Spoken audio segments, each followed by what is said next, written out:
तो स्टूडेंट्स कल हमने देखा था कोरल्स के बारे में, देख लिया था, और कोरल रीफ्स क्या होती है, ठीक है, प्रवाल भित्ति, ठीक है।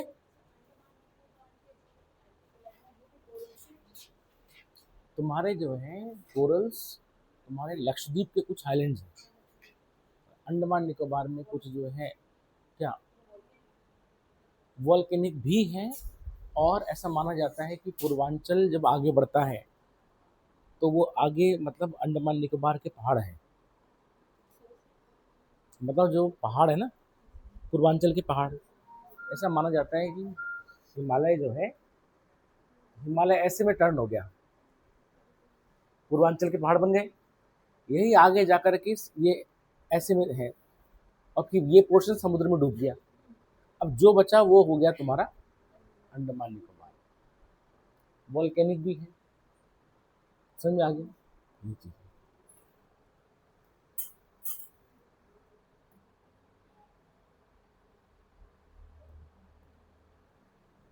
ठीक है, तो कोरल्स के बारे में कोई दिक्कत किसी को, कोई परेशानी, कोई परेशानी नहीं तुमको, ठीक है फिर,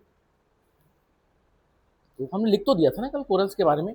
अच्छा, हमने ये भी लिखा what is coral bleaching, coral bleaching लिखा, तो लिखेंगे कोरल ब्लीचिंग, तो लिखेंगे हम कोरल ब्लीचिंग।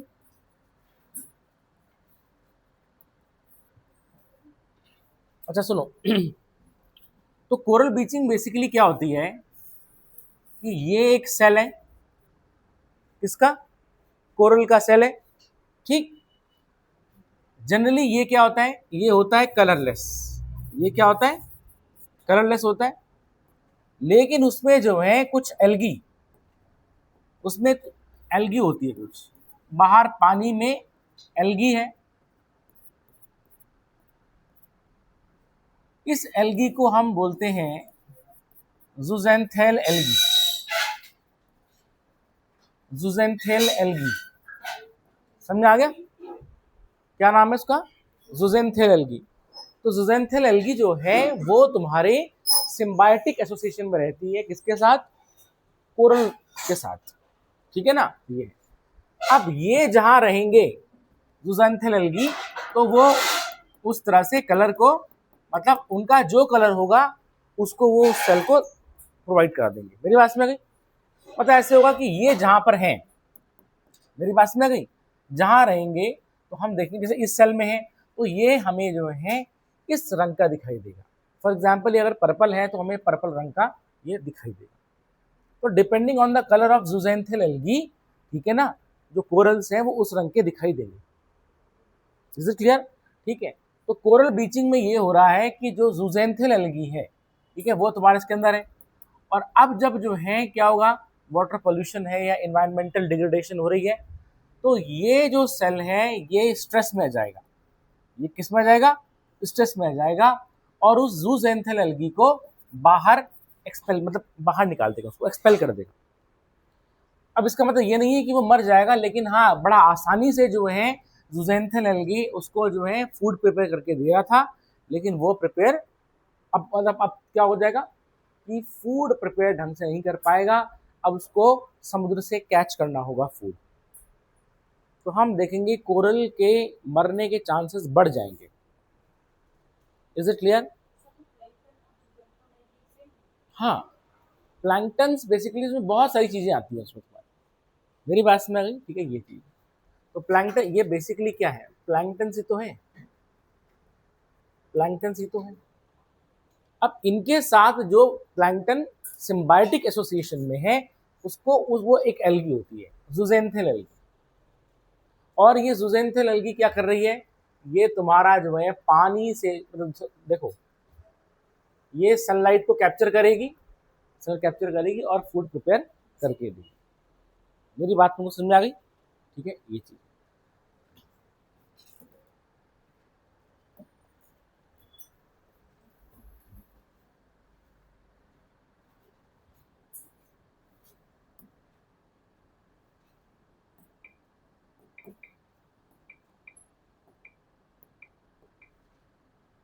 चल नहीं रहा ना,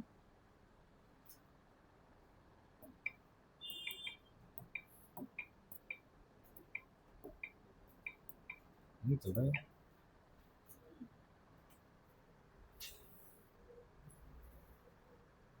नहीं चल रहा है, चल गया।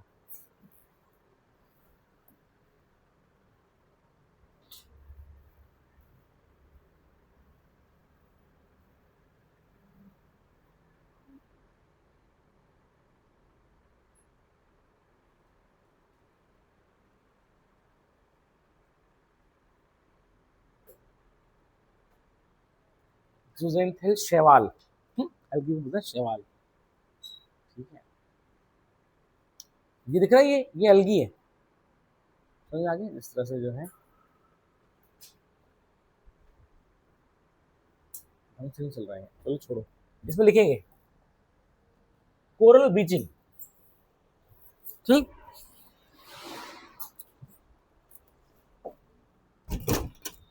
तुम खुद लिख सकते हो उसको अपने वर्ड्स में।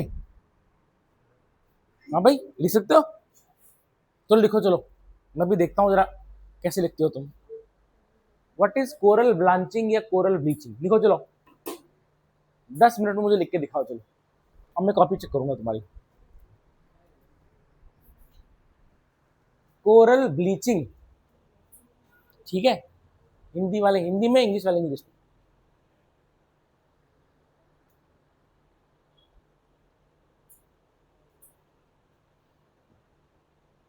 स्पून फीडिंग की आदत खराब होती है ना। समझा दिया, समझ आ गया, ठीक है, लिखो चलो। ज़ुज़ेनथिल ओ कोरल ब्लीचिंग, ठीक है, तो तुम शुरू कैसे करोगे? ये तो होता ही है। Coral bleaching is a phenomena, मैं नहीं बताऊंगा, बस जैसे होता है coral bleaching is a phenomena. अब आगे तुम खुद लिखो, ठीक है, आगे तुम देखोगे, आगे तुम बोलो, मतलब तुम खुद सोचो। कोरल ब्लीचिंग लिखे भाई, चलो लिखो लिखो, अपने आप लिखो। मेंस का तुमने आंसर लिखना है, देखो तुम धराशायी हो गए, देखो तुम। समझ में आना और लिखना बहुत फर्क है। हाँ, स्टार्ट करते हैं। जिसमें ये रहेगा उसमें वो कलर देगा, उस रंग का वो दिखाई देगा, ठीक है। ब्लीचिंग मतलब क्या होता है? कलर, कलरलेस हो जाते हैं, ठीक है, लिखो चलो। कि मतलब ये फिनोमेना वो है जिसमें जो कलर्ड कोरल्स जो होते हैं वो कलरलेस हो जाते हैं, समझ में आ गया। और कलरलेस क्यों हो रहे, तब तुम आगे लिखोगे कि जो है एक एल्गी होता है, ठीक है, ज़ुज़ेनथिल एल्गी, जो तुम्हारा जो है, ठीक है, कोरल सेल में सिम्बायोटिक रिलेशन में एग्जिस्ट करता है। सुनो, हिंदी में बता रहा हूं मैं, इंग्लिश में लिखोगे तुम, हिंदी इंग्लिश, ठीक है। और वो ज़ुज़ेनथिल एल्गी उस सेल को या कोरल को क्या फूड प्रिपेयर करके देगा, मेरी बात समझ गई, ठीक है ना। और बदले में उसको जो है प्रोटेक्शन मिलेगी, मेरी बात समझ गई, वो उस सेल के अंदर है। लेकिन इन्वायरमेंटल डिग्रेडेशन के कारण या वाटर पोल्यूशन के कारण, ठीक है ना, जो सेल है वो स्ट्रेस में आ जाएगा, जिसके कारण वो उस एल्गी को एक्सपेल कर देगा, and they are more susceptible to death. समझ में आ गया? लिखो चलो, लिखो लिखो लिखो। नेहा ने लिखना भी शुरू कर दिया, बताओ। नेहा का आंसर खत्म भी होने वाला है अभी।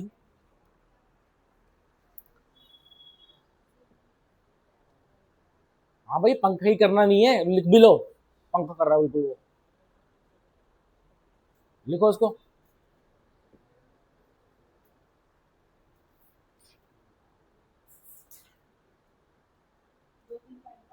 2-3 लाइन का, 2-3 लाइन का कैसे पॉसिबल है? तुम जितना लिखना चाहो तुम लिख सकते हो, लेकिन ये नहीं कि 2 लाइन में खत्म हो गया, पूरा प्रोसेस लिखना है इसका, कोरल ब्लीचिंग का, ठीक है, कोरल ब्लीचिंग का प्रोसेस लिखना है।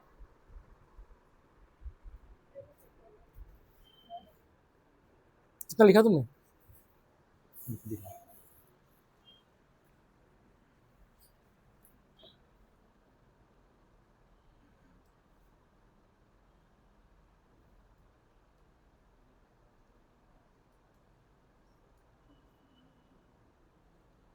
Because of stress in the environment नहीं होगा।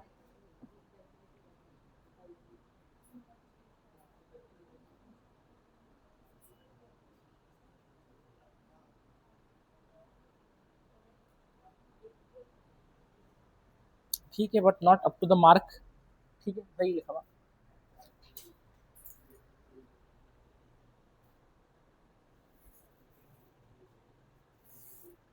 क्योंकि देखिए एग्जाम में सबके अपने आंसर होने चाहिए, सबके एक जैसा आंसर थोड़ी ना होगा, है ना।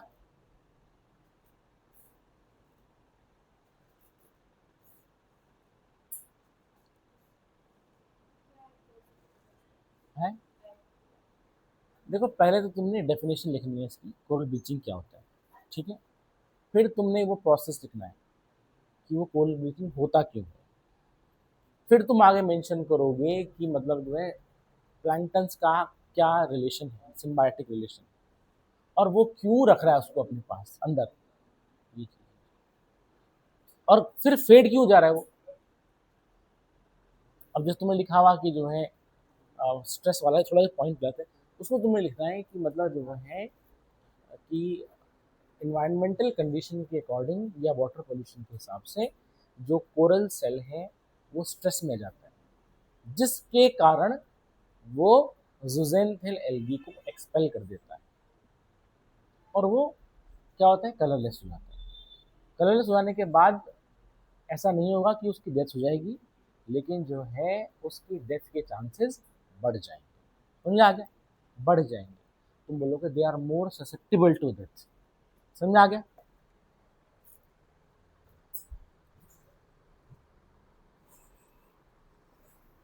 हाँ भाई, उसकी कॉपी से क्यों टेप रहे हो, उसकी कॉपी से कुछ लिखना है, अपनी कॉपी से लिखना है, ठीक है। आंसर अपना जो है, तुम कहीं भी जाओगे अगर तो तुम्हें मेंस वो तो देना ही पड़ेगा।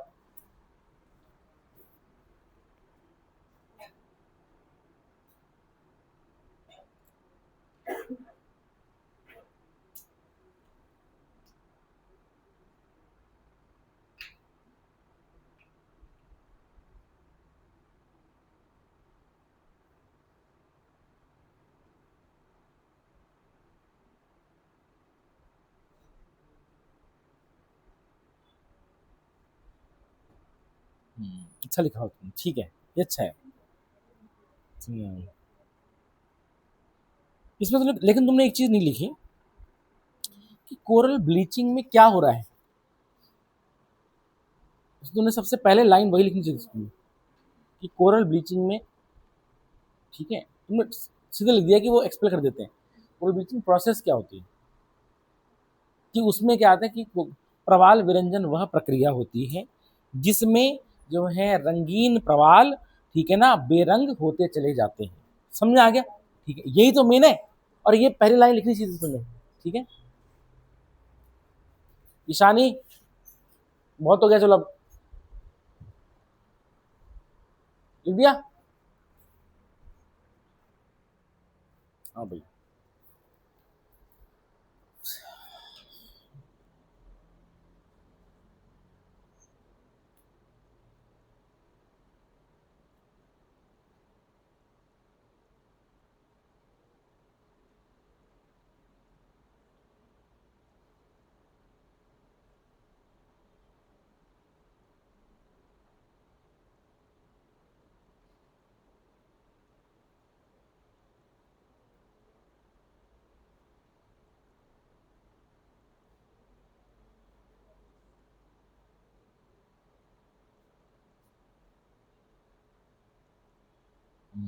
बढ़िया आंसर है तुम्हारा, सही है।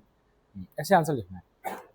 बस तुमने इसमें जैसे for imparting coral to the colour cell as it occurs in symbiotic relation with the coral cell, तो ये दो बार हो गया, तो उसको तो एक बार यहाँ से हटा देना तुम, है ना। ठीक है, इसमें तुम प्रोनाउन का यूज कर सकती हो। ठीक है, तुम्हारा हो गया, तो तुम्हारा तो हो गया था।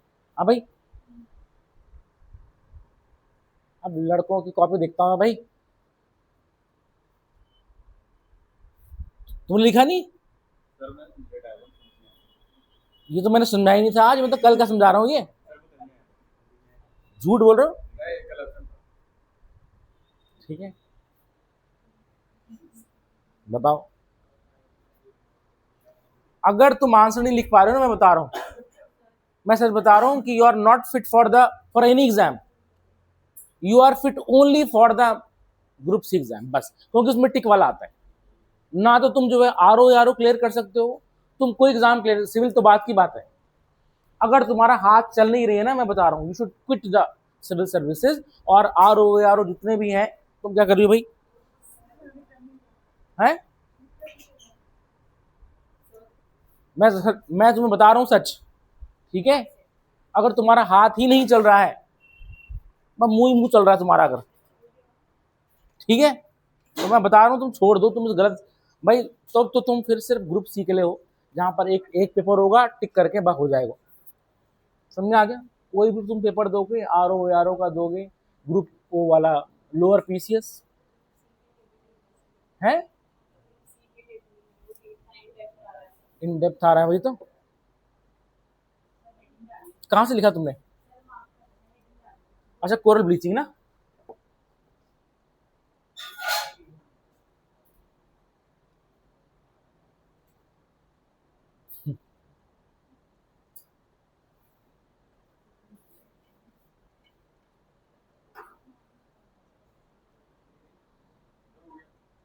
हाँ ठीक है, आ रहा हूँ।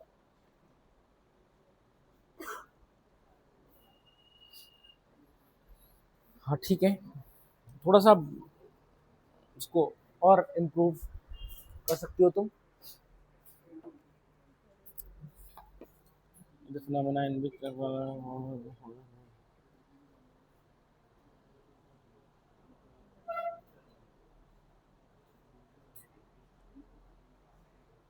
ठीक है, हाँ भाई,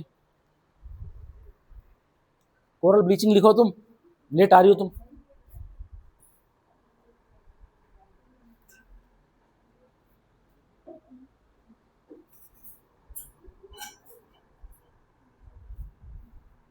देखो भाई सुनो, सबसे पहले मैं जब, क्वेश्चन है व्हाट इज कोरल ब्लीचिंग, तो सबसे पहले तुमने ये बताना है कि कोरल ब्लीचिंग है क्या। मेरी बात समझ गई? प्रोसेस तो बात की बात है, तुम लोगों ने इस पहले ही ज़ुज़ेंथेल लिख दिया है। अरे तो बता तो दो कि कोरल ब्लीचिंग क्या है, कि कोरल ब्लीचिंग कलरलेस हो जाते हैं, दैट्स ऑल। इसको एक्सप्लेन तो करो, ध्यान देना। उसने अगर डेफिनेशन पूछी है तो तुमने डेफिनेशन लिखनी है, सिंपल। समझ में आ गया कि कोरल ब्लीचिंग में क्या हो रहा है, मतलब, ठीक है। उसके बाद तुम जो उसको एक्सप्लेन करो कि भाई जो इसमें होता क्या है, कि सिम्बायोटिक रिलेशन है, क्या है, ठीक है ना।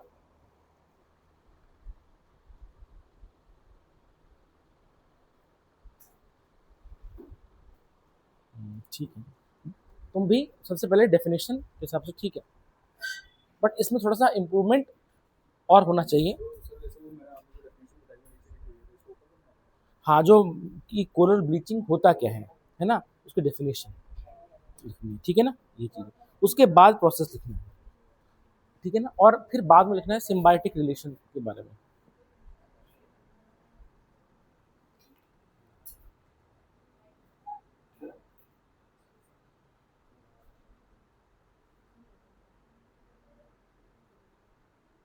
हाँ ये है, ये अच्छा आंसर है तुम्हारा, हिंदी मीडियम का, बढ़िया, अप टू द मार्क, मुझे मुझे ऐसा सही लगा। सही है, सही है, बिल्कुल, हिंदी मीडियम। हाँ भाई, हो गया, यहाँ से ना।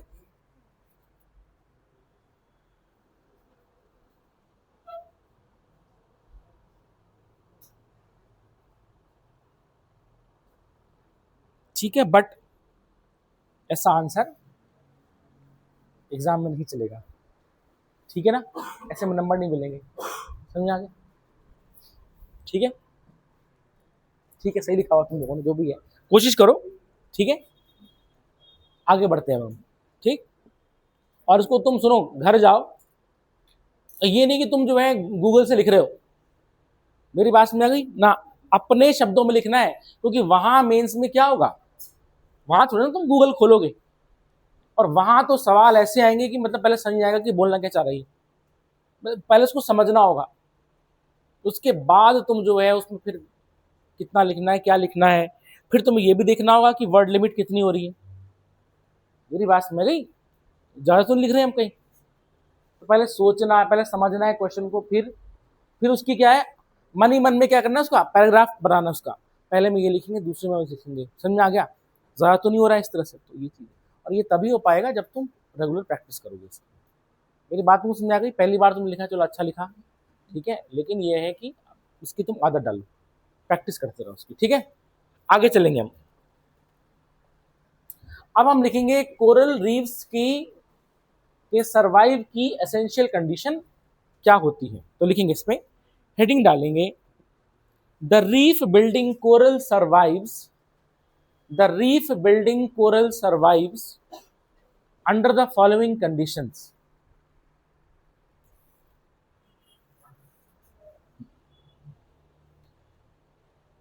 लिखेंगे प्रवाल भीति बनाने की, ठीक है, मुख्य शर्तें इस प्रकार हैं। Point number one, point number one, ठीक है, देखें, सबसे पहली बात, क्योंकि कोरल्स एक ऑर्गेनिजम्स है, ठीक है, तो इनका अपना एक हैबिटेट होता है। क्या होता है? हैबिटेट होता है।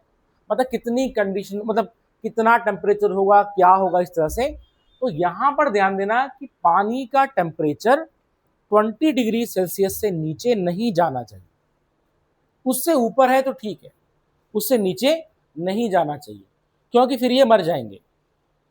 मेरी बात मुझे समझ में आ गई? तो उसका मतलब पहली जो शर्त है वो क्या है, the water temperature should not, ठीक है, व्हाट, हाँ, should not be less than 20 degree Celsius. तो लिखेंगे, लिखेंगे the water temperature, the water temperature must not falls below, must not falls below 20 degree Celsius, 20 degree Celsius, must not falls below 20 degree Celsius. लिखेंगे पानी का तापमान 20 degree Celsius से नीचे नहीं होना चाहिए, ठीक है, नीचे नहीं होना चाहिए। अब सुने, तो इसका मतलब क्या है कि 20 डिग्री सेल्सियस से जो है, अगर हम नीचे हैं, समझ में आ गया, टेम्परेचर नीचे जा रहा है, तो हम देखेंगे कोरल्स मरने लगेंगे।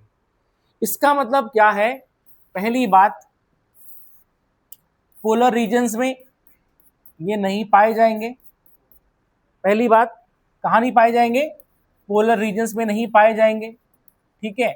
दूसरी बात, जहां पर कोल्ड करंट्स आ रहे हैं, जहां पर जो है शीत जलधाराएं आ रही हैं, वहां नहीं पाए जाएंगे। मेरी बात मुझ में आ गई? और हम आप आगे देखेंगे कि कोल्ड करंट्स जनरली जो है western part of the continent में होते हैं, western part of the continents में होते हैं, ठीक है, most of the western parts में होते हैं। तो उसका मतलब कॉन्टिनेंट्स के वेस्टर्न पार्ट में ये नहीं पाए जाएंगे। मेरी बात को समझ आ गई? सब जगह नहीं कहूंगा मैं, लेकिन मोस्ट ऑफ द, ठीक है ना, वेस्टर्न पार्ट में नहीं पाए जाएंगे, ठीक है। इसलिए इसका मतलब इनकी पॉसिबिलिटी कहाँ होगी? इनकी पॉसिबिलिटी ऐसा हो सकता है कि इक्वेटोरियल रीजन या सब ट्रॉपिकल रीजन के आसपास इनकी पॉसिबिलिटी बढ़ जाती है। मेरी बात समझ में आ गई? इसी को आगे कंटिन्यू करेंगे। It is for this reason, it is for this reason that the corals are confined to, it is for this reason that the corals are confined to the tropical and subtropical areas, the tropical and subtropical areas,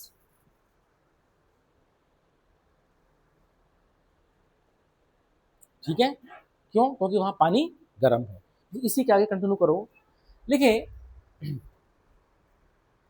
and therefore they are not found, and therefore they are not found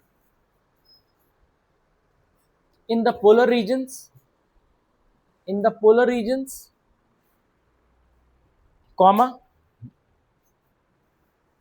in those regions where cold current flows,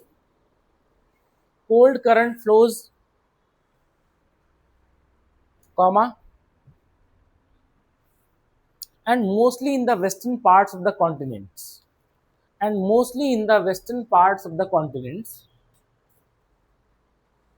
लिखेंगे, because the western part of the continents receives cold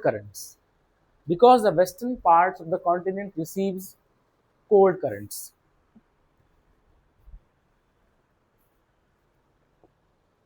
मिला क्या? अच्छा सुने, लिख दिया। अच्छा यहां मैंने इक्वेटर का नाम नहीं लिया ना, तो वहां नहीं पाए जाएंगे ज्यादा, ठीक है ना? क्यों नहीं पाए जाएंगे, वो अलग पॉइंट है हमारा, हिंदी में लिखेंगे। अभी तुमने नहीं लिखा ना कुछ इसमें? हाँ लिखेंगे, इसी कारण प्रवाल लिखेंगे उष्णकटिबंधीय एवं उपोष्णकटिबंधीय क्षेत्रों तक सीमित रहते हैं।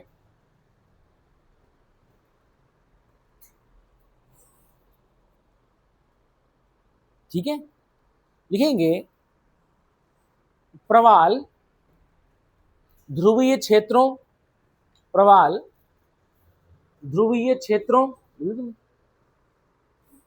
ठीक है, कॉमा, शीत जलधारा वाले क्षेत्रों और महाद्वीप के पश्चिमी हिस्सों में नहीं पाए जाते हैं, देखेंगे क्योंकि अधिकांश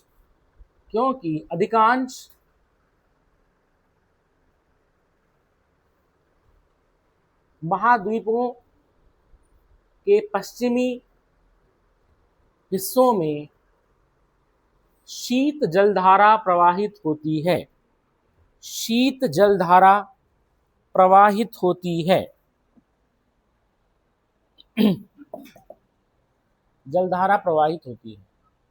समझ आ गया?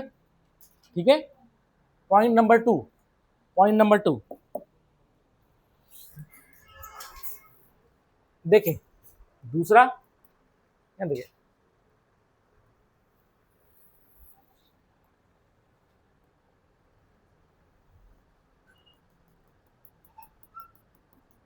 देखिए, अगर पानी का डेप्थ 180 फीट से ज्यादा हुआ तो वहां नहीं पाए जाएंगे। समझ में आ गया? तो मतलब इनकी लिमिट है 180 फीट तक रहेंगे वो। क्यों? क्योंकि ऑब्वियस ही बात है 180 फीट तक, अगर मान लेते हैं सपोज करो ये चीज, ठीक है, तो 180 फीट तक क्या होगा, सपोज करो ये मैं बना रहा हूं, ये प्रवाल है, ठीक है, ये कोरल रीफ्स है, तो वहां पर क्या होता है कि वहां पर जो है, ठीक है, सनलाइट पेनिट्रेट करती रहती है। मेरी बात समझ गई? तो सनलाइट जब पेनिट्रेट करेगी तो क्या होगा मुझे बताओ? सनलाइट के पेनिट्रेशन से जो एल्गी है, बताया था ना ज़ूज़ेंथियल एल्गी, तो वो क्या करेगी? फोटोसिंथेसाइज करेगी। वो क्या करेगी? फोटोसिंथेसिस परफॉर्म करेगी, और फोटोसिंथेसिस करेगी तो ही जो है एक सिम्बायोटिक रिलेशन रह पाएगा। 180 फीट से ज्यादा धीरे धीरे करके लाइट जो है डिफ्यूज होती चली जाती है, तो फोटोसिंथेसिस का रेट घटता चला जाता है। मेरी बात समझ गई? और हम देखेंगे तो वहां पर मतलब क्या होगा, मोस्ट ऑफ द एल्गी जो है तुम्हारी कहाँ रहेगी? हम देखेंगे ये काफी जो है ऊपरी हिस्से में रहती है। कहाँ पर? जहां पर पानी में लाइट आ रही है। लेकिन जैसे कहीं नीचे जाएंगे तो धीरे धीरे कम होती चली जाएगी, और हम देखते हैं कि जो है कोरल सेल को जो है क्या हो रहा है, उसको जरूरत है किसकी? एल्गी की, ज़ूज़ेंथियल एल्गी की। तो इसका मतलब धीरे धीरे नीचे जाएंगे तो एल्गी कम पाई जाएगी, एल्गी जब कम पाई जाएगी तो सिम्बायोटिक रिलेशन धीरे धीरे मुश्किल हो जाएगा। इसलिए हम देखते हैं कि 180 फीट तक वो है। तो वो जगह, ठीक है, वहां पर ऐसी जगह नहीं पाए जाएंगे जहां पर अचानक से बहुत ज्यादा डेप्थ है, बहुत गहराई है। मेरी बात समझ गई? मतलब ऐसा हो सकता है कि मतलब ये इस तरह से है, ठीक है, ये है, तो मतलब जो है डेप्थ जो है बहुत ही धीरे धीरे करके चेंज हो रही, ठीक है ना। और हम देखेंगे यहाँ पर जो है इस रीजन में ये लगने शुरू हो जाएंगे। Is it clear? ठीक है, तो लिखें इस पे, the depth of water should not exceed the depth of water should not exceed 180 feet 180 feet because beyond this depth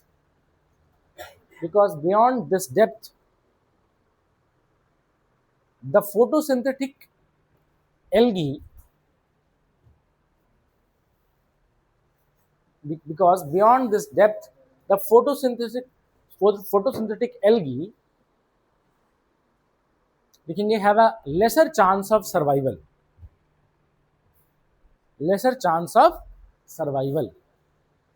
and as we know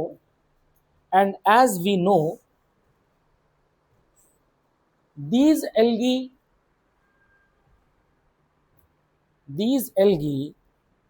are in the symbiotic relationship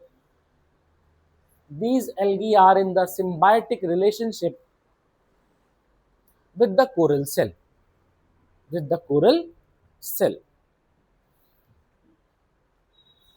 समझ आ गया? हिंदी में लिखेंगे इसको, हिंदी में लिखेंगे, दिखाना, ठीक है।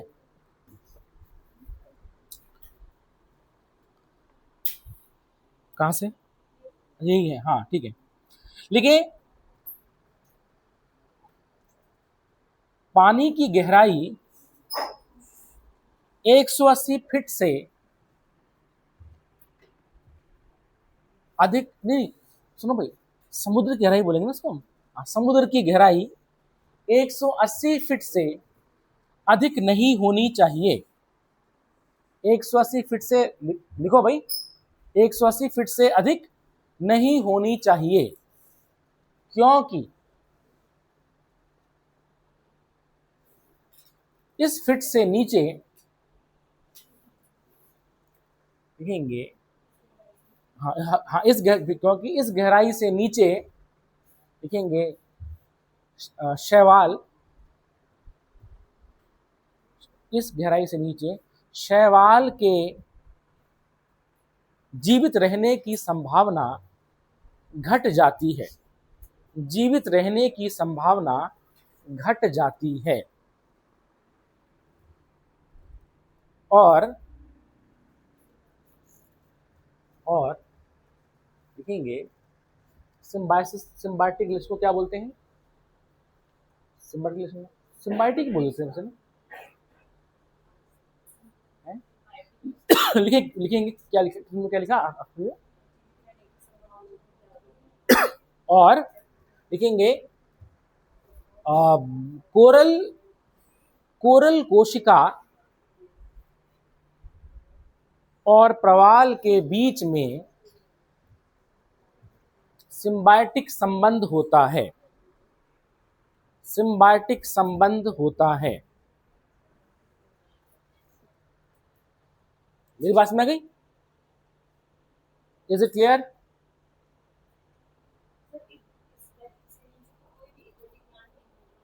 है नहीं, प्लांट्स होते हैं लेकिन वो मतलब कम सनलाइट में वो अपना खाना बना लेते हैं। लेकिन हम इसकी बात करें, इन एल्गी की बात करें, सुनो भाई, तुम्हें पता होना चाहिए जनरली एल्गी जो हैं तुम्हारे फ्लोट करते हैं पानी की सरफेस पर, कुछ नीचे तक फ्लोट करेंगे, ये गहराई में नहीं पाए जाएंगे ये।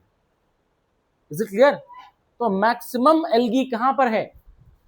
सरफेस पर है। समझ में आ गया? सरफेस पर क्यों है? क्योंकि फोटोसिंथेसिस हो रहा है। तुमने देखा होगा ब्लू व्हेल होता ना, सबसे बड़ा जीव है इस धरती का, तो वो क्या खाता है, एल्गी को ही कंज्यूम करता है वो।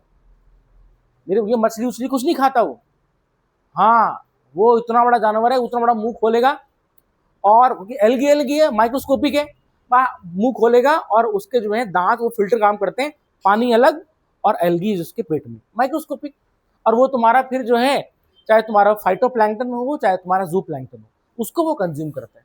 तभी तुम देखना वो जो है वो सरफेस पर दो चीजों की वजह से आता है, एक तो ऑक्सीजन लेने के लिए डिफ्यूजन, और दूसरा जो है एल्गी को कंज्यूम करने के लिए। फिर वो जो है पानी के नीचे चला जाएगा है। ब्लू व्हेल नहीं कंज्यूम करती है, समझा? बाकी व्हेल हैं, हाँ, तो ऑर्का व्हेल है वो करेगी। तो व्हेल की तो बहुत प्रजाति है ना, बहुत सारी स्पीशीज है उसको। है हाँ, सारी बिल्कुल बिल्कुल सारी मैमल्स हैं। ठीक है, ये है। इतना समझ में आ गया? अब लिखेंगे point number 3। Point number 3 point number 3 देखें। सबसे पहली बात कि कोरल्स जो हैं वहीं सरवाइव करेंगे जहां पर पानी खारा होगा, जहां पर पानी खारा होगा, समझ में आ गया, सॉल्टी होगा। और दूसरी बात यह है कि वो वहीं सरवाइव करेंगे जहां पानी में सेडिमेंट नहीं होगा, पानी क्रिस्टल क्लियर होना चाहिए। इसलिए इसलिए हम कहते हैं कि वो जो है नदियों में नहीं पाए जाएंगे, क्योंकि नदियों में क्या है, पानी फ्रेश है, समझ, मीठा पानी है, सॉल्टीनेस कम है, नदियों में नहीं पाए जाएंगे। ठीक है, रिवर के माउथ में नहीं पाए जाएंगे, क्योंकि वहां पर ऑब्वियसली हाँ सेडिमेंटेशन भी हो रहा है, और साथ में जो है समुद्र मिल रही है तो खारापन कम हो जाता है। तो उसका मतलब जो है माउथ ऑफ द रिवर से थोड़ा सा दूर पाए जाएंगे, जिसकी वजह से क्या हो जाएगा, हम देखेंगे सॉल्टीनेस ज्यादा हो जाएगी उसमें। मेरी बात समझ गई? और इसी वजह से हम देखते हैं इक्वेटोरियल रीजन में होते हैं, लेकिन इक्वेटोरियल रीजन में क्या होता है कि ज्यादा बारिश होती है, रोज बारिश है, तो बारिश की वजह से जो समुद्र का पानी है वो तुम्हारा कम सॉल्टी होता है। मेरी बात समझ गई? पानी तो गर्म तो है, लेकिन वहां पर बारिश ज्यादा हो रही है, जिसकी वजह से उस ओशन का पानी जो है उसका सॉल्टीनेस थोड़ी सी कम हो जाती है, उसकी उसको बोलते हैं हम सलाइनिटी। क्या होता है, उसकी सलाइनिटी कम हो जाती है, लवणता कम हो जाती है। मेरी बात समझ गई? तो पॉसिबिलिटी ये रहती है कि वो इक्वेटर पे नहीं पाए जाते। तो कहाँ पाए जाएंगे, ट्रॉपिकल और सब ट्रॉपिकल रीजन में, क्योंकि ध्यान देना सबसे ज्यादा सलाइन वाटर अर्थ में यही पाया जाता है, ट्रॉपिकल और सब ट्रॉपिकल। मेरी बात में समझ आ गई? इक्वेटर में बारिश ज्यादा हो रही है तो सलाइनिटी कम हो रही है, पोल्स पे जो है बर्फ पिघल रही है, ठीक है, बर्फ क्या है, फ्रेश वाटर है, तो वो जब जैसी पिघलेगी तो फ्रेश वाटर ऐड करेगी, जिससे सलाइनिटी कम हो जाएगी। मेरी बात समझ आ गई? ठीक है, तो लिखेंगे इस पर। नेक्स्ट पॉइंट लिखिए, the water should be saline, the water should be saline and free from sediment. The water should be saline and free from sediment. ठीक है, and free from sediment लिखेंगे। It is for this reason, it is for this reason that corals are not found. It is for this reason that corals are not found in the river water, in the river water, comma, mouth of the river, नदी के मुहाने पर, mouth of the river. ठीक है, लिखेंगे because at the river mouth salinity decreases and sedimentation rate increases. Sedimentation rate increases, which restricts the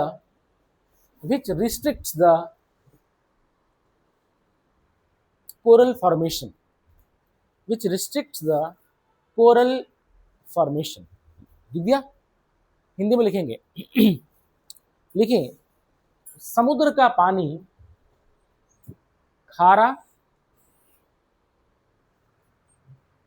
और निक्षेपण रहित होना चाहिए, और निक्षेपण रहित होना चाहिए।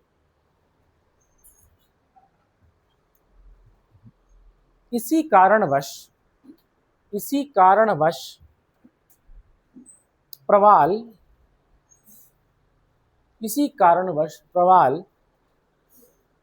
नदी के पानी में और नदी के मुहाने पर नहीं पाए जाते हैं,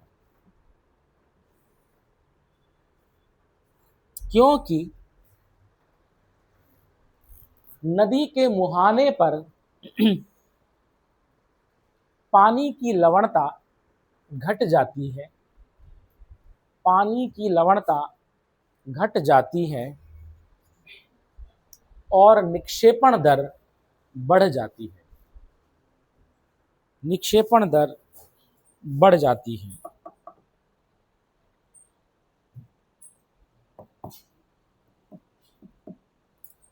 समझ आ गया? Next point, point number 4, point number 4,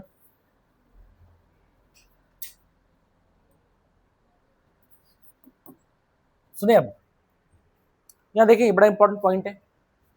जैसे मान लेते हैं कि ये जो है समुद्र है और ये तुम्हारा जो है ओशन है। अब क्या होगा कि कोरल जो है ऐसे में लगने शुरू होंगे, अगर कंडीशंस फेवरेबल रही तो ऐसे में लगने वो शुरू हो जाएंगे, ठीक है। अब क्या होगा, ध्यान देना। पहली बात, क्योंकि वो ऑर्गेनिजम्स हैं तो उनको ऑक्सीजन चाहिए, कोल को ऑक्सीजन चाहिए, ठीक है। तो ध्यान देना कि ऑक्सीजन कहाँ मिलेगी, इस तरफ मिलेगी ज़्यादा कि इस तरफ मिलेगी, इस तरफ मिलेगी, क्योंकि यहाँ तो रिस्ट्रिक्ट हो गया, यहाँ तो बंद हो गया।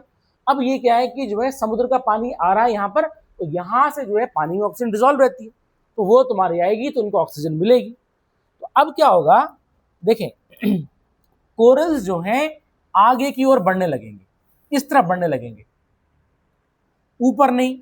क्यों? क्योंकि जो है ऑब्वियस सी बात है, ज्यादा अगर ऊपर आएंगे तो हम देखेंगे क्या हो जाएगा, क्या होगा, सोचो, है। देखो क्या होगा कि अगर मान लेते हैं वो ऊपर आ रहे हैं, मेरी बात समझ गई, ऊपर आ रहे हैं तो ठीक है ना, तो क्या होगा कि जैसे जैसे करके ऊपर आएंगे तो ऐसा पॉसिबिलिटी है कि मतलब यहाँ पर जो नदियां आ रही हैं वो यहाँ पर थोड़ा सा मडीनेस प्रोवाइड करेगी, थोड़ी सी, मेरी बात समझ गई, ठीक है ना। अब क्या होगा कि जितना भी सेडिमेंटेशन होगा वो हो जाएगा, तो पानी की जो है जो क्रिस्टल क्लियर टेंडेंसी है वो थोड़ा सा इधर बढ़ जाएगी। तो अब अच्छा मान लेते हैं चलो कि पानी क्रिस्टल क्लियर है, ठीक है। तो क्या होगा कि मान लेते हैं आगे बढ़े, ऊपर बढ़ेगी, ठीक है, ऊपर बढ़ रहे हैं अभी। अब ऊपर बढ़ेंगे तो ध्यान देना, ये इधर आ गए, ठीक है। अब इससे ऊपर बढ़ सकते हैं, इससे ऊपर बढ़ेंगे, पानी की सतह से ऊपर बढ़ेंगे, मछली ज्यादा कहां तक आ पाएगी, पानी तक, सरफेस पे आ पाएगी, क्योंकि उसके ऊपर तो वो, क्योंकि वो मेरीन ऑर्गेनिज्म है, मेरी बात समझ आ गई, ठीक है। अब यहां आ गए, लेकिन तुम्हें पता है कि समुद्र का पानी जो है घटता बढ़ता है टाइड्स के थ्रू। तो अब मान लेते हैं कि यहाँ पर टाइड्स के थ्रू पानी ऐसे रह गया, यहाँ पर आ गया, तो इसका मतलब फिर तो ये मर जाएंगे। अगर ये डेवलप हो भी रहे हैं तो क्या हो जाएगा, ये मरने लगेंगे। तो क्या होगा कि ये एक लिमिट तक ही कन्फाइन रहते हैं, मेरी बात समझ गई। और कहाँ तक रहेंगे, जहां पर लो टाइड आ रहा है वहां तक रहेंगे। अगर ऑब्वियसली बात है टाइड ऊपर आ रहा है तो ठीक है, फिर तो कोई दिक्कत नहीं। तो होगा क्या कि ये जो है एक लिमिट तक कन्फाइन रहेंगे। अब अगर इनकी जनसंख्या बढ़ेगी इनकी, तो जनसंख्या बढ़ेगी तो कहां बढ़ेगी, इस तरफ बढ़ेगी, इधर की ओर बढ़ेगी, मतलब समुद्र की तरफ बढ़ेगी। मेरी बात तुमको समझ आ रही है, ठीक है। अब क्या होगा देखें, इसका मतलब इनको ऑक्सीजन मिल रहा है, प्लस साथ में ये क्या करेंगे, एक्सक्रीशन करेंगे। क्या करेंगे, एक्सक्रीशन करेंगे। तो एक्सक्रीशन से क्या होगा, अगर मान लेते हैं कि यहां पर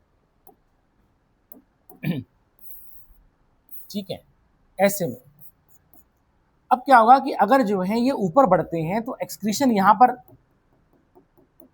पानी क्या हो जाएगा, पानी में सेडिमेंट बैठेंगे, पानी में सेडिमेंट बैठेंगे तो क्या हो जाएगा, उनकी पॉपुलेशन डिक्लाइन होने लगेगी, क्योंकि सेडिमेंटेशन नहीं होना चाहिए, एक्सक्रीशन। अब क्या होगा कि ये इस तरफ बढ़ेंगे, क्योंकि यहां पर एक्सक्रीशन जो होगा, समुद्र की लहरें आएंगी फिर जाएंगी और इनके एक्सक्रीशन को वॉश आउट कर जाएंगी, तो जिससे सेडिमेंटेशन का रेट काफी हद तक कम हो जाएगा। मेरी बात को समझा रही है? ऊपर ज्यादा नहीं बढ़ेंगे, क्योंकि लो टाइड में जो क्या होता है, वो तो पानी से बाहर आ जाएंगे, फिर तो वो मर जाएंगे, ठीक है ना। तो अब इनका जो है पॉपुलेशन कहाँ की ओर बढ़ेगी, जितना हो गया हो गया, अब इनकी सीवर्ड की, समुद्र की तरफ बढ़ेगी। क्यों? क्योंकि पहली बात है ऑक्सीजन, दूसरी बात है एक्सक्रीशन, और ऑब्वियसली बात है फूड। मेरी बात समझ गई? क्या होगा? फूड। तो यहाँ पर जो है सप्लाई है, तो जो है ये इनकी पॉपुलेशन इसकी ओर बढ़ेगी। Is it clear? तो लिखेंगे इसमें, देखिए the corals are best developed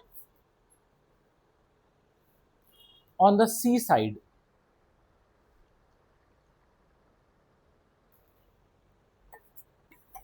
on the seaside, because of the availability of food, because of the availability of food, oxygen, and लिखेंगे washing of the excretion by the corals, which reduces the sedimentation,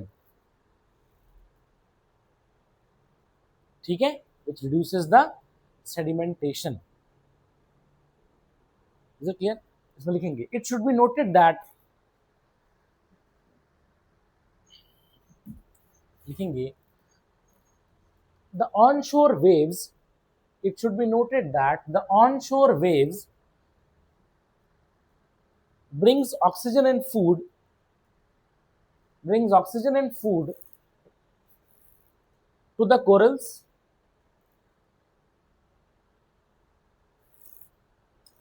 and the backwash, बताया था ना backwash, and the backwash removes the excretion, and the backwash removes the excretion by the corals, ठीक है। Corals Hindi में लिखेंगे, लिखेंगे प्रवालों का विस्तार समुद्र की ओर होता है, प्रवालों का विस्तार समुद्र की ओर होता है,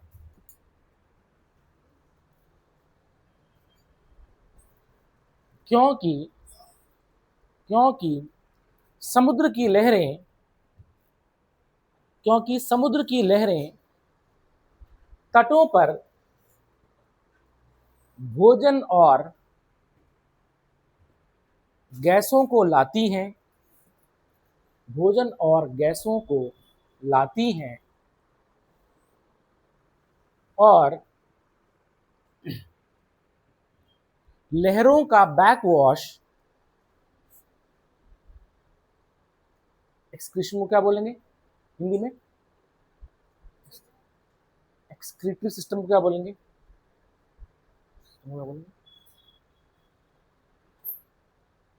एक्सक्रीटरी सिस्टम को क्या बोलते हैं, संचरण तंत्र ऐसे कुछ बोलते हैं ना, एक्सक्रीटरी सिस्टम,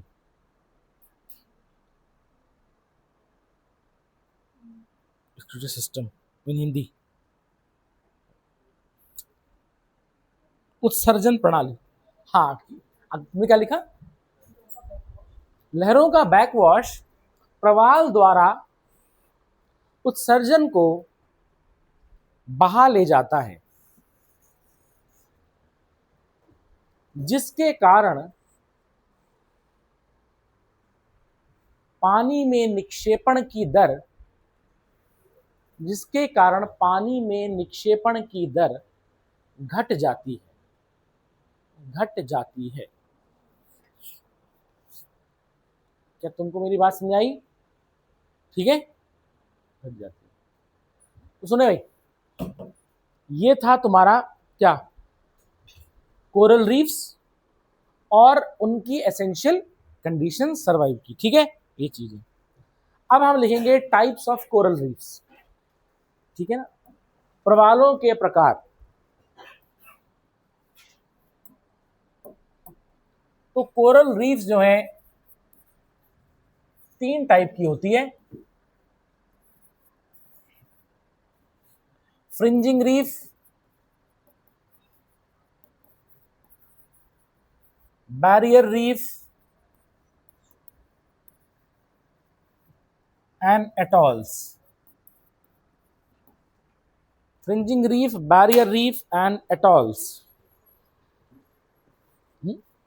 यही बोलते हैं इसको ना हिंदी में, फ्रिंजिंग रीफ, बैरियर रीफ और एटॉल। तो सबसे पहले हम देखेंगे फ्रिंजिंग रीफ, सबसे पहले हम देखेंगे फ्रिंजिंग रीफ, ठीक है। देखिए फ्रिंजिंग रीफ,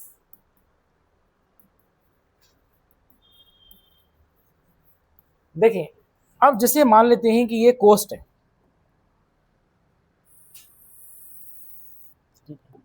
और भाई ये है पानी,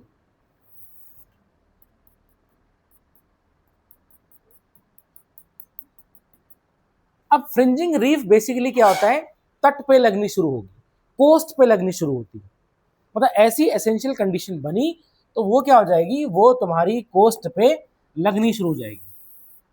मेरी बात में आ गई, आगे की ओर बढ़ेगी, कंडीशन मैं तुम्हें बता रहा हूं, कंडीशन फेवरेबल होगी तो, ठीक है, तो इस तरह से ये लगनी शुरू हो गई, इस तरीके से।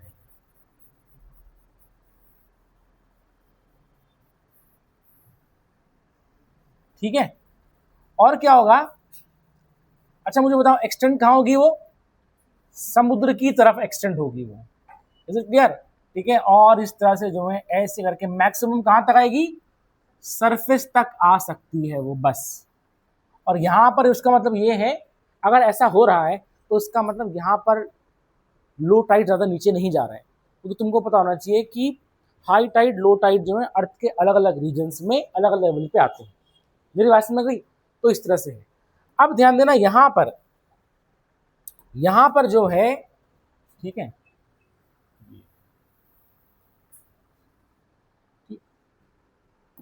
तो इस तरफ जो है तुम्हारा ये कोरल रीफ लग गई, तो हम देखें कोस्ट पे लग रखी है, कभी कभार इसके बीच में जो है एक लेगून हो सकता है या नहीं भी हो सकता है, समझ में आ गया, एक चैनल हो सकता है या नहीं भी हो सकता है, लेकिन जनरली ये कोस्ट पे लगनी शुरू होती है, तो इसको हम बोलते हैं क्या, फ्रिंजिंग रीफ, पक्का, जो कोस्ट पे लगनी शुरू होती है, एक्सटेंड कहाँ होगी, टुवर्ड्स द सी होगी। कभी कभार ऐसा हो सकता है कि इसके बीच में एक लेगून हो या ना हो, कोई डीप चैनल हो भी सकता है, नहीं भी हो सकता है, और ध्यान देना इसका लेवल कहाँ तक रहेगा, पानी के लेवल तक हो सकता है, या पानी के लेवल से थोड़ा सा नीचे है तुम्हारा, इज इट क्लियर, इसमें लिखेंगे, पहले डायग्राम बना लें, पहले ये डायग्राम बना लें,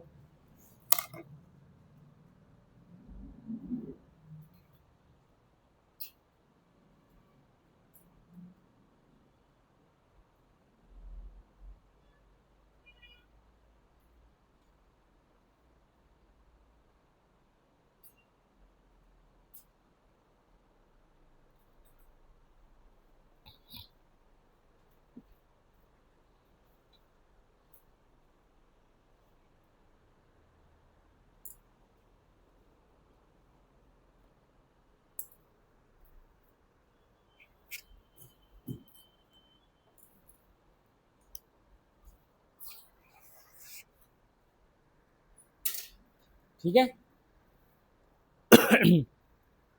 अच्छा माउथ ऑफ द रिवर पे बनेगा ये, नहीं बनेगा ना, सही है, ठीक है, तो कंफ्यूज मत हो जाना कि माउथ ऑफ द रिवर पे नहीं बन सकता है, क्यों, क्योंकि सेडिमेंटेशन ज्यादा हो जाएगा, ठीक है, इसमें लिखेंगे a fringing reef is a coralline platform, a fringing reef is a coralline platform lying close to the shore. Lying close to the shore, extending outwards, extending outwards from the mainland, extending outwards from the mainland. इसमें लिखेंगे it is sometimes separated by it is sometimes separated by a shallow lagoon or channel. A shallow lagoon or channel. ठीक है, example लिखेंगे. Example, निंगालू reef, निंगालू reef Australia,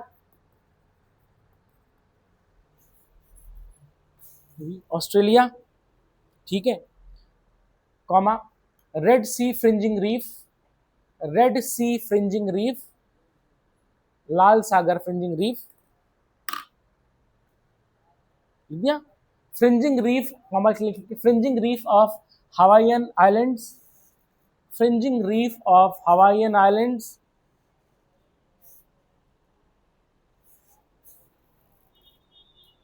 and fringing reef of Andaman and Nicobar Islands, and fringing reef of Andaman and Nicobar Islands.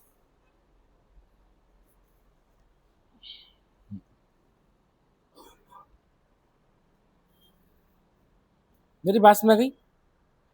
ठीक है, ये चीज है. अच्छा, इसमें नोट कर लेंगे. Note, in India it is mostly found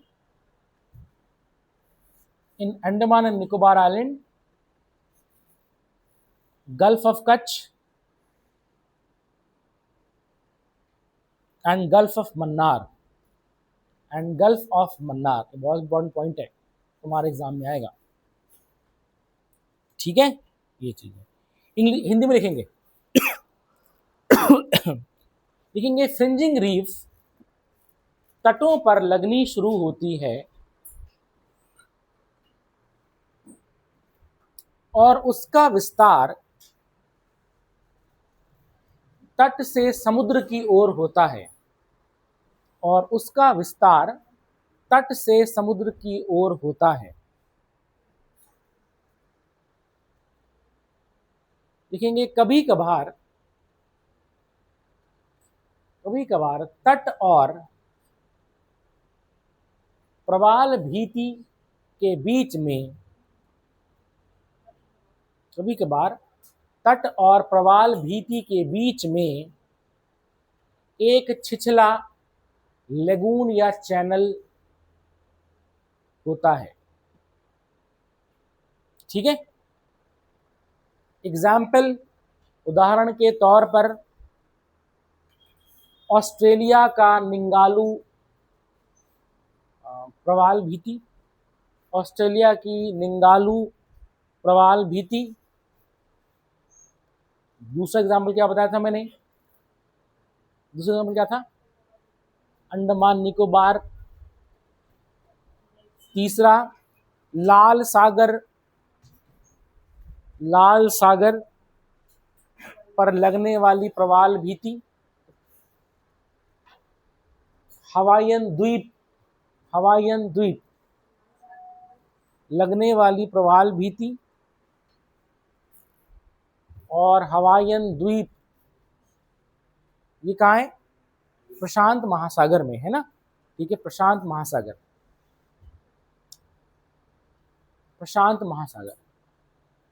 इसमें लिखेंगे आगे. लिखेंगे भारत में फ्रिंजिंग रीफ कहाँ है? लिखेंगे भारत में फ्रिंजिंग रीफ अंडमान और निकोबार, कच्छ की खाड़ी और मन्नार की खाड़ी.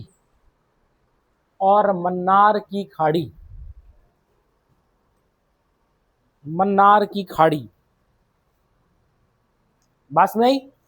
ठीक है। नेक्स्ट हम देखेंगे बैरियर रीफ। बैरियर रीफ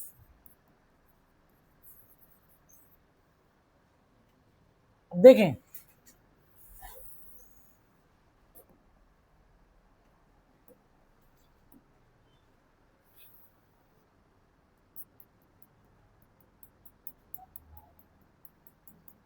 ठीक है।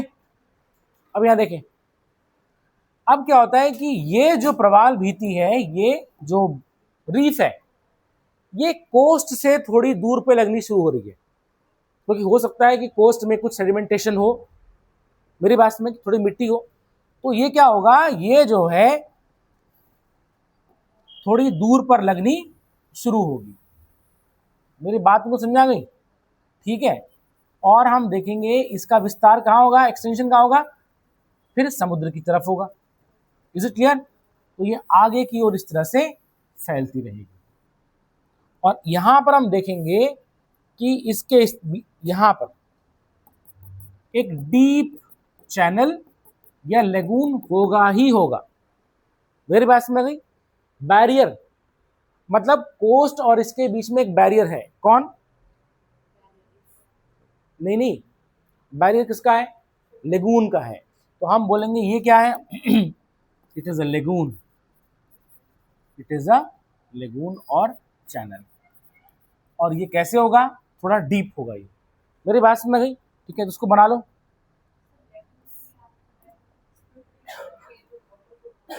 हाँ, तो वो तो फिट है बिल्कुल। तो मतलब जो ऐसे में इनक्लोज कर रखा है और वहां पर थोड़ा सा दूर लगनी शुरू हो रही है, समझ सकता है। ठीक है ना? ये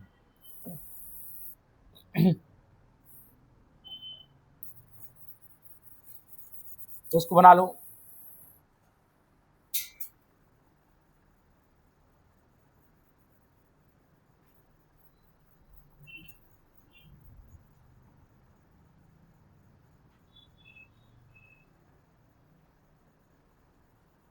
ठीक है।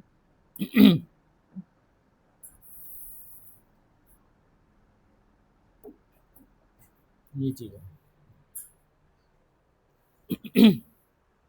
फिर लिखते हैं हम,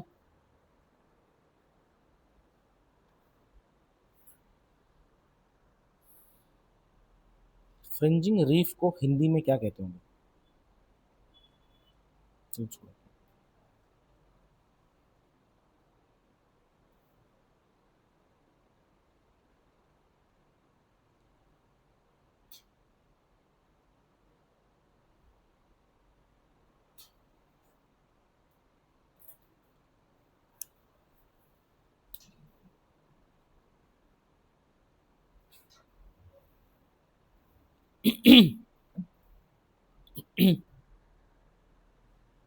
लिख दिया? बना दिया? लिखें इस पे, लिखें।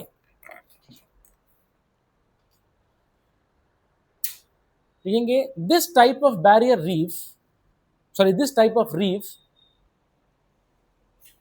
is separated from the coast, is separated from the coast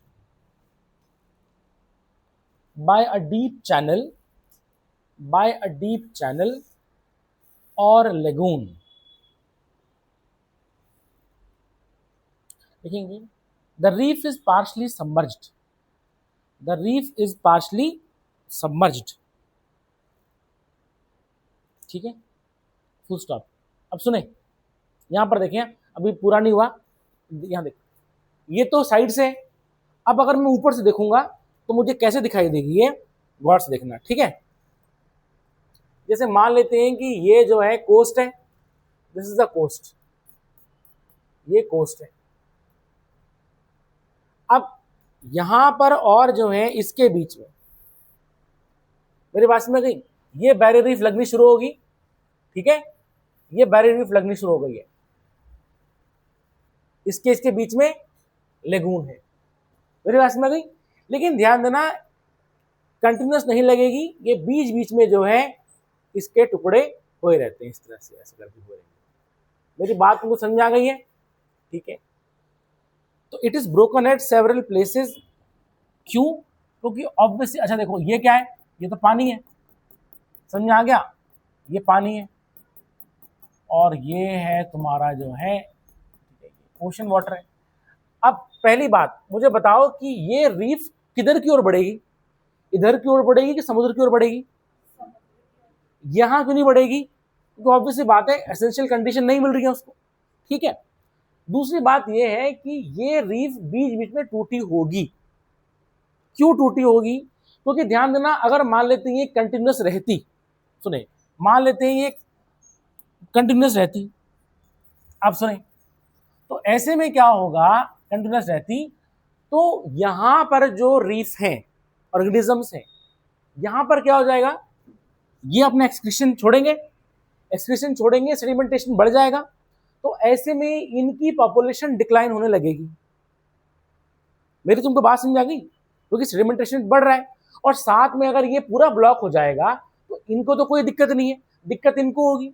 food supply कैसे आएगी यहाँ से यहाँ तक, ऑक्सीजन किस तरह से आएगी, गैसेस कैसे आएगी? इसलिए क्या करते हैं कि ये जो रीफ जो है अपने को रिस्ट्रिक्ट करती है। मेरी बात में आ गई? क्या करती है, अपने को कुछ जगहों पे अपने को ये तोड़ देती है, जिससे कि जो है समुद्र का पानी बड़ा आसानी से जो है यहाँ पर आ सके। मेरी बात को समझ आ गई है? जिससे कि वाटर फ्री फ्लो कर सके, ऐसे करके। मेरी बात समझ आ गई?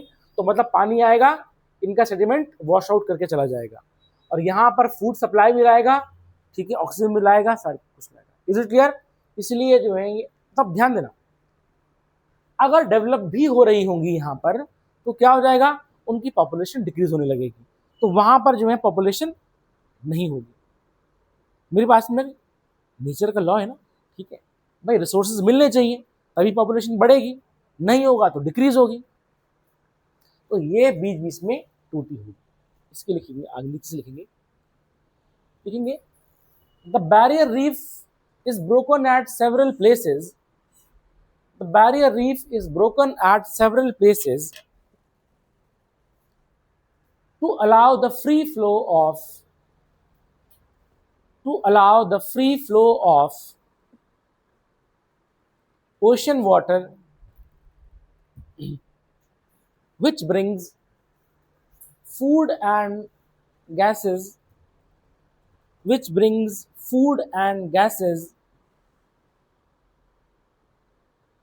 and also washes out the sediments and also washes out the, सुनो लिखेंगे, excretion of the corals।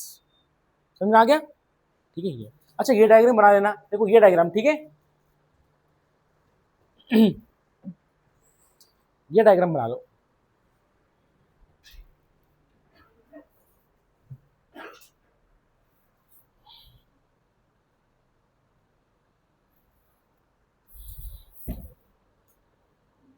Example लिखेंगे इसका, मीजो अमेरिकन बैरियर रीफ,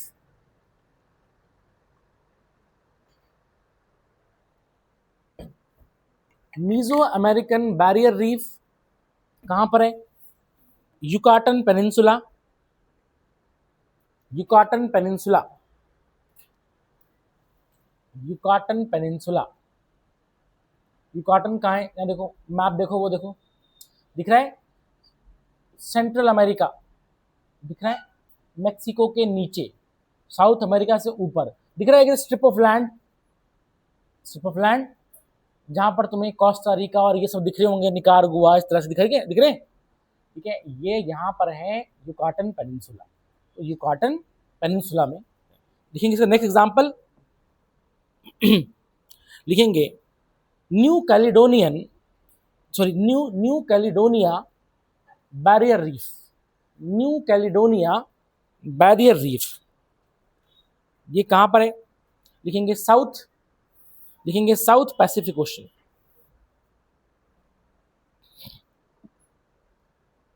ठीक है इज इट क्लियर? और लिखेंगे next Andros barrier reef, Andros, ANDROS, Andros barrier reef कहां पर है? बहामास में है, बहामास, बहामास। बहामास कहाँ है?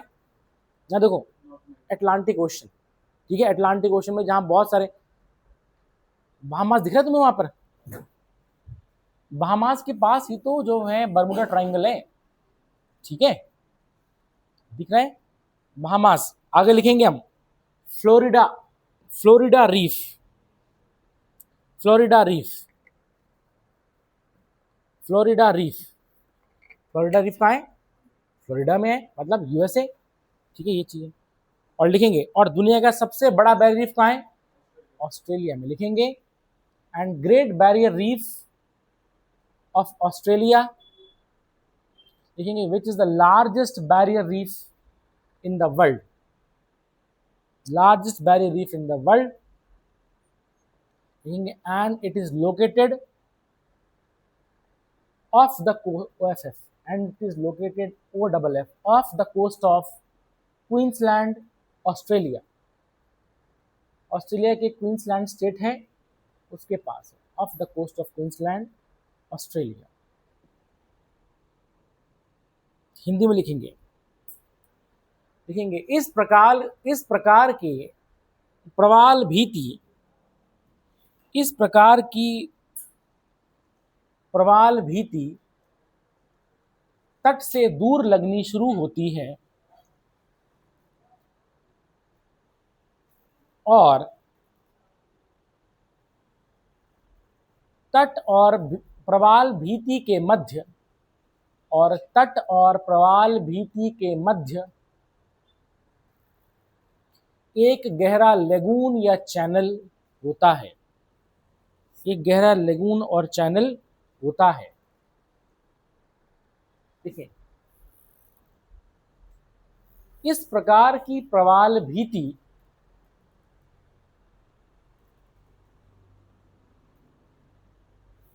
पानी में आधी डूबी होती है,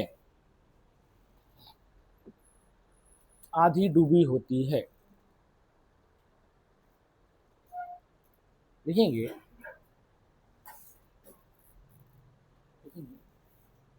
लिखेंगे प्रवाल भीति,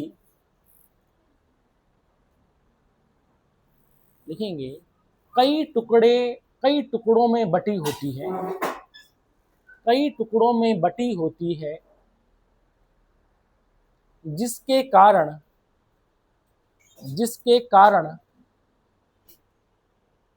समुद्र का पानी, जिसके कारण समुद्र का पानी, लिखेंगे गैसें और भोजन लाता है, भोजन लाता है, और प्रवालों द्वारा उत्सर्जित निक्षेप समुद्र की ओर ले जाता है, समुद्र की ओर ले जाता है, ठीक है। तो लिखेंगे एग्जाम्पल, एग्जाम्पल लिखेंगे ऑस्ट्रेलिया के क्वींसलैंड के तट से दूर वृहत बैरियर रीफ, ऑस्ट्रेलिया के क्वींसलैंड के तट से दूर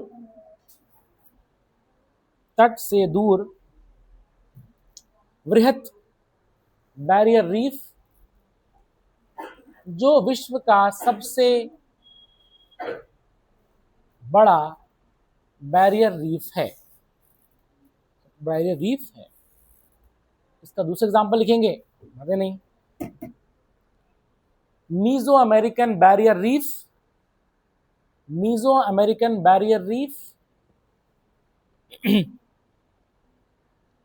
जो युकाटन प्रायद्वीप के निकट है, जो युकाटन प्रायद्वीप के निकट है।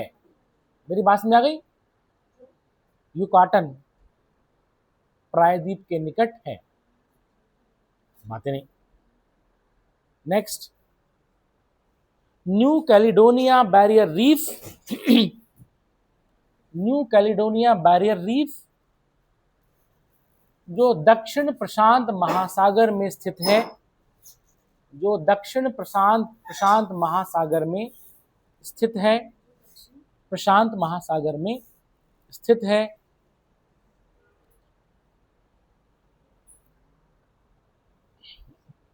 नेक्स्ट लिखेंगे एंड्रोस, नेक्स्ट लिखेंगे Andros barrier reef, Andros barrier reef जो बहामास के निकट स्थित है, और फ्लोरिडा बैरियर रीफ जो संयुक्त राज्य अमेरिका के निकट स्थित है। ठीक है, पास में आ गई। अब लिखेंगे नेक्स्ट टाइप का रीफ एटॉल्स, एटॉल्स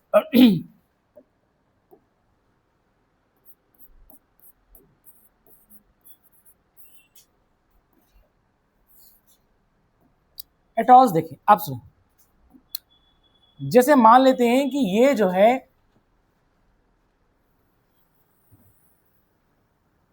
ये कोस्ट है और ये हो गया पानी, ठीक, गौर से देखना। और हमने देखा कि यहां पर जो है तट से दूर लगना शुरू हो गया बैरियर रीफ। मेरी बात में गई। अब ये क्या लगना शुरू हो रहा है, बैरियर रीफ, बैरियर रीफ बन गया। ठीक है, अब सुनिए, अब ध्यान देना, यहां पर इसके ठीक दूसरी ओर भी मान लेते हैं कि यहां पर भी तट है, और हम देखेंगे कि ये जो है इस तरह से, ठीक है, तो यहां पर भी जो है बैरियर रीफ लगना शुरू हो जाता है सपोज, ठीक है, ऐसे करके लगना शुरू हो जाएगा। ठीक, अब हुआ क्या, बैरियर रीफ है दोनों तरफ। अब समुद्र का पानी बढ़ेगा, अब समुद्र का पानी बढ़ा तो धीरे धीरे करके जो है, ठीक है, ये इस तरह से, ये यहाँ पर जो है ऐसे ऐसे करके ये आ जाएगा इस तरह से, समझे। अब सुने, समुद्र का पानी जब बढ़ेगा तो हम देखेंगे ये रीफ डूबने लगेंगे, डूबने लगेंगे। डूबने लगेंगे तो क्या होगा कि ऐसे में तुम्हें पता है कि अगर ज्यादा डूब गए तो क्या हो जाएगा, सनलाइट कम हो जाएगी। तो ये सनलाइट को पाने के लिए ये क्या करेंगे, ये बैरियर रीफ जो है ये तुम्हारा और ऊपर उठेंगे। मेरी बात समझ गई, ये इसको फॉलो करेंगे। मेरी बात को समझ में आ गई। अब क्या हुआ, ये क्या हुआ, ठीक है, अब क्या हुआ देखें, अब धीरे धीरे करके जो है समुद्र का लेवल बढ़ता रहा, बढ़ता रहा, इस तरह से बढ़ रहा है, इस तरह से ऐसे करके और बढ़ रहा है इस तरह से, ठीक है। तो ये क्या हो जाएगा, ये धीरे धीरे करके ये भी और बढ़ते रहेंगे, और बढ़ते रहेंगे, ठीक है। अब मान लेते हैं कि जो है पूरा का पूरा जो है ये डूब गया, पूरा का पूरा ये डूब गया, ठीक है। और अब ये क्या हो जाएगा, अब ये बैरियर रीफ भी ऐसे की ओर बढ़ जाएगा, ठीक है। अब बैरियर रीफ दिखाई दे रहा है लेकिन कोस्ट डूब गया, मेरी बात में गई, ठीक है। तो इसको हम बोलेंगे एटॉल। अब सुनिए, अब अगर मैं इसको ऊपर से देखता हूं, ऊपर से कैसे दिखाई देगा, देखो पहले ऐसा रहा होगा, ठीक है, पहले ऐसा रहा होगा कि ये जो है इस तरह से कोस्ट रहा होगा, सपोज ये कोस्ट है, और कोस्ट के जो है अगल बगल तुमको पता है कि बैरियर रीफ लगना शुरू हो गया, और तुमको पता है वो किस तरह से होगा, they are broken at several places, है ना। बट दोनों तरफ से है, तो दोनों तरफ से तो इस तरफ, ऊपर से क्या हो जाएगा, चारों तरफ ये कुछ इस तरह से दिखाई देगा, तुमको दिखाई देगा, ठीक। अब धीरे धीरे करके क्या हो गया, जब जो है सब कुछ, सपोज करो कि यहां पर जो है ये डूब गया, तो ये तुम्हारा जो है अब डूब जाएगा। अब डूबने के बाद तुम देखोगे ये पूरी जगह जो है ये पानी से भर गई, इज इट क्लियर? बस तुम्हारा अब क्या दिख रहा है तुमको, ये बैरियर रीफ ही दिख रहा है, समझ आ गया? तो इस चीज को हम बोलेंगे एटॉल। क्या बोलेंगे? एटॉल। ये थोड़ा सा सर्कुलर टाइप का होगा, रिंग छल्ले जैसे आकार का होगा, लेकिन बीच में कोई भी टापू नहीं होगा, मतलब कोई भी जो लैंड होगा वो नहीं होगा, जो कोस्ट था वो गायब हो चुका है।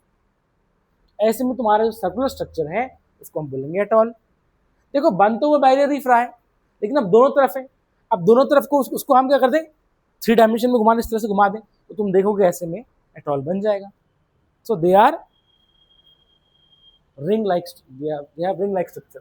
लेकिन यहाँ दिखाई देगा एटॉल, ये सबसे खुला ही नहीं है, और रहने दो, ठीक है।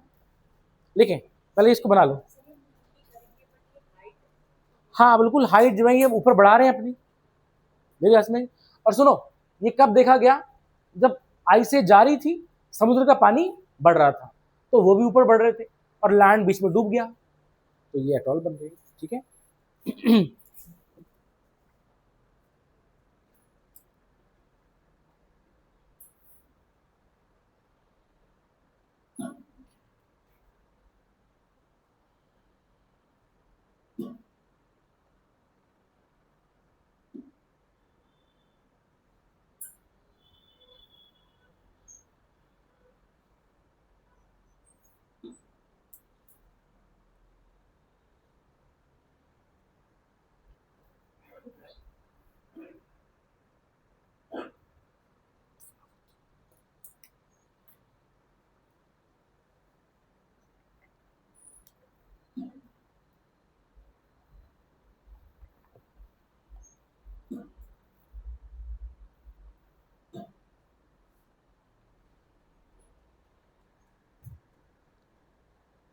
लिखें,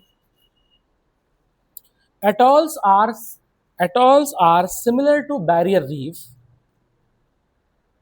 Atolls are similar to barrier reef, except they are circular in shape,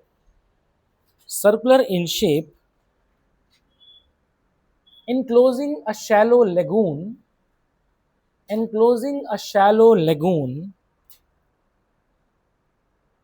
without any land,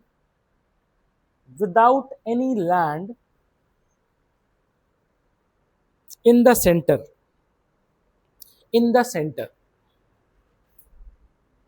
The encircling ring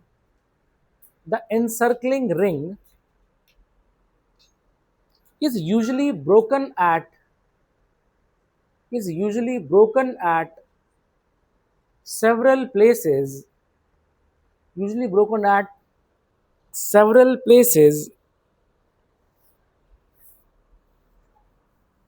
to allow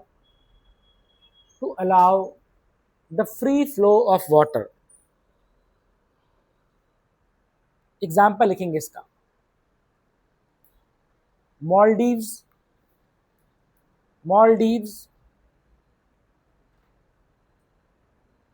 लिखेंगे, Kavaratti and Agatti in the Lakshadweep islands, लिखेंगे Kavaratti and Agatti, AGATTI Agatti, in the Lakshadweep island. Next, Kure atoll, KURE, Kure atoll लिखेंगे in the Hawaiian archipelago,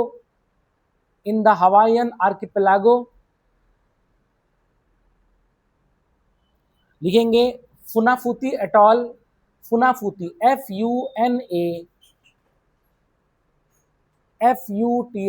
फुनाफूती atoll, located in the Pacific Ocean in Tuvalu, ठीक है, इन Tuvalu, Hindi में लिखेंगे। Atoll barrier reef के समान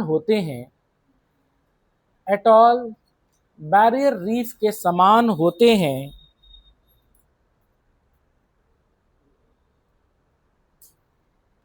लेकिन वह छल्ले नुमा आकार के होते हैं।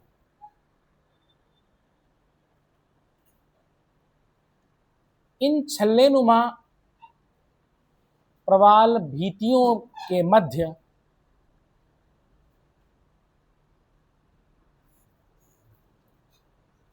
तट डूबा रहता है। तट डूबा रहता है। लिखेंगे ये छल्ले, लिखेंगे विभिन्न जगहों से टूटे हुए रहते हैं, जिसके कारण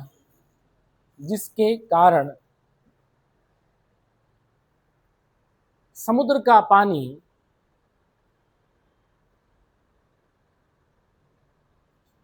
लिखेंगे आता जाता रहता है। जिसके कारण समुद्र का पानी आता जाता रहता है। उदाहरण के तौर पर मालदीव, मालदीव कहाँ है? हिंद महासागर में। मालदीव्स लिखेंगे, कॉमा करके लिखेंगे, लक्षद्वीप के कावाराती और अगाती द्वीप, लक्षद्वीप के कावाराती और अगाती द्वीप लिखेंगे, हवाईयन आर्किपेलागो के कुरे एटॉल, कुरे एटॉल के कुरे एटॉल लिखेंगे इसमें, और प्रशांत महासागर में तुवालू के निकट, प्रशांत महासागर में तुवालू के निकट फुनाफूती अटॉल।